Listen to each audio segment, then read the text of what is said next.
Good evening, everyone, once again. Hope you're all doing well. Thank you so much for following my content on YouTube, my YouTube account. Hope you people are always liking the videos. I know you're really getting good information from that.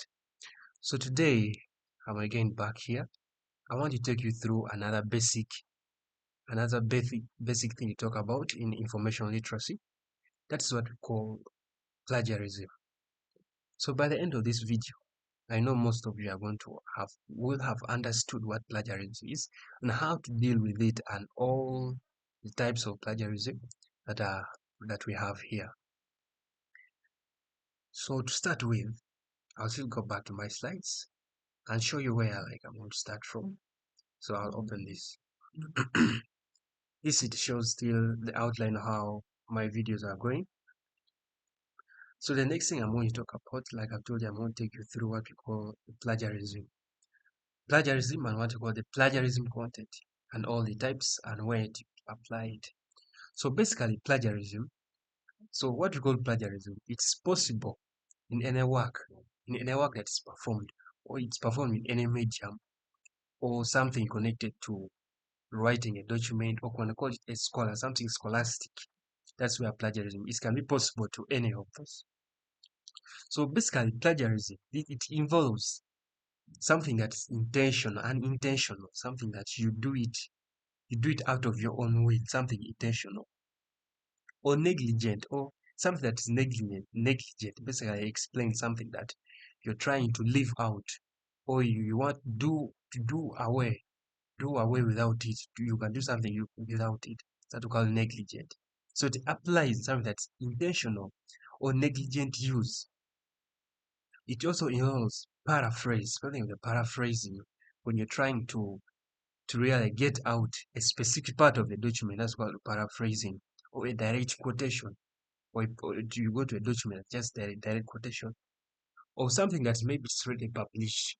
Most of you know about something that is published. So maybe it is, we can say it's copyrighted, they give the copyright. So for you to always to use this document, or to use it somewhere, or to apply it or rewrite it, you have to seek for permission from the copyright owner. That's called it is, you have publishers that they publish it maybe in the copyright. So you have to seek permission from the copyright owner. So a document that is published, or it can also be unpublished, a document that is not published. So plagiarism, it basically applies to all that.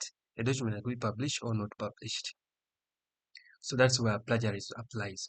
So it is a document that is published or unpublished work of another person without like full or clear knowledge about it. So this happens like when you do something when you don't have really a clear knowledge about it. That's what we call plagiarism. Such a way that see, I told you, it's always done in a scholarly or the document as a document, and also what we call essays. An essay is like a written document about a specific topic. That's what we call an essay. Or also an examination. When you're given questions, we also know it's like an examination. When you're given questions to answer, you to examine you. It can be something that is oral or written, an oral document just being said, or it's written, so handwritten by someone. Plagiarism applies to all that. All reports or homeworks, all like that, assignments, laboratory reports, and many other things that, or computer programs, music scores, many other things that can be put down. That's where plagiarism can apply. So plagiarism also, it includes the acknowledgement use of a material prepared by another person. It's actually not your own document, but it's prepared by another person.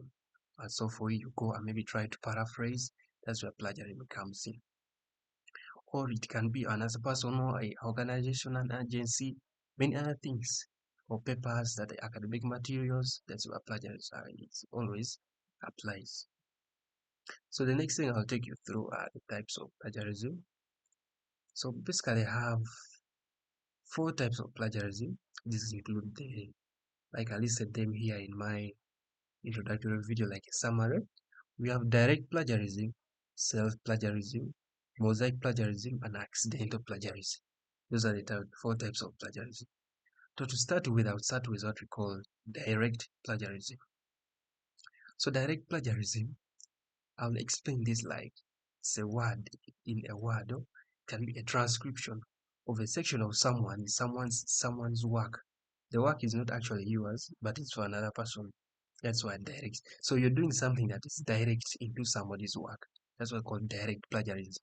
Or you can do it without attribution or without quotation marks. This this direct plagiarism, it's done directly on somebody's work that is not initially yours. This work is unethical, academically dishonest, and grounds with disciplinary actions, leading in explanation. So direct plagiarism, you apply it to a document that is not yours, and you do something that is direct into somebody's work. That's what we call direct plagiarism. So we shall go to type number 2, which is self-plagiarism. That's the second type of plagiarism, which is self-plagiarism. This one occurs when a student is someone who is trying to learn out something. When a student, basically, it's like you see, self-plagiarism is applied to your own self. So when a student submits his or her own previous work or mixes it with some other work without permission from professors or a mentor or someone who is trying to take you through that specific work, that's what we call self-plagiarism. It's you the student submits to somebody who is trying to teach you something about a specific topic. So it's committed. That's what it's called self-plagiarism. So we shall go to the next type of plagiarism, which is what we call mosaic plagiarism. So mosaic plagiarism occurs when a student borrows phrases from a source without using quotation marks. When you borrow a phrase from a source and you don't put it like it's supposed to be quoted, but you don't put the quotation marks, that's what we call mosaic plagiarism. So it's also an intentional act. Mosaic is an intentional act because you really pick the document, you put it somewhere, but you don't put the quotation marks. So it's also something that we say definition is something that is intentional or negligent. So that you do it with out of your own will.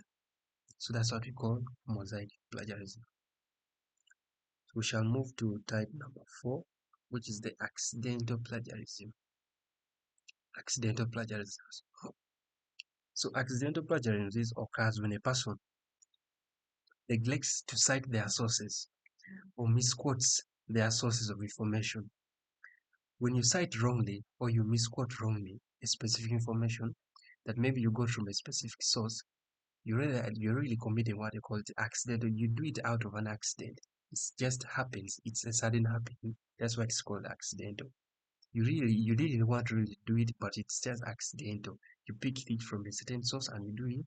So from a certain source, and you want to apply it somewhere else. So you're doing it accidental. That's why it's called accidental plagiarism.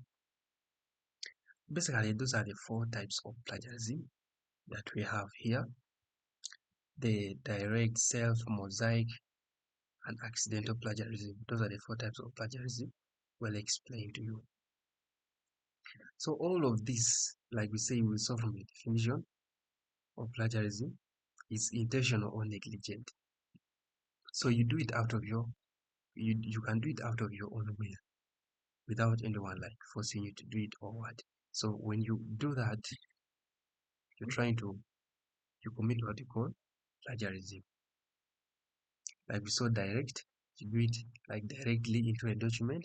We saw self, usually it's concerned with a student, maybe trying to submit a work to a lecturer or a professor, something like that. So mosaic and also accidental.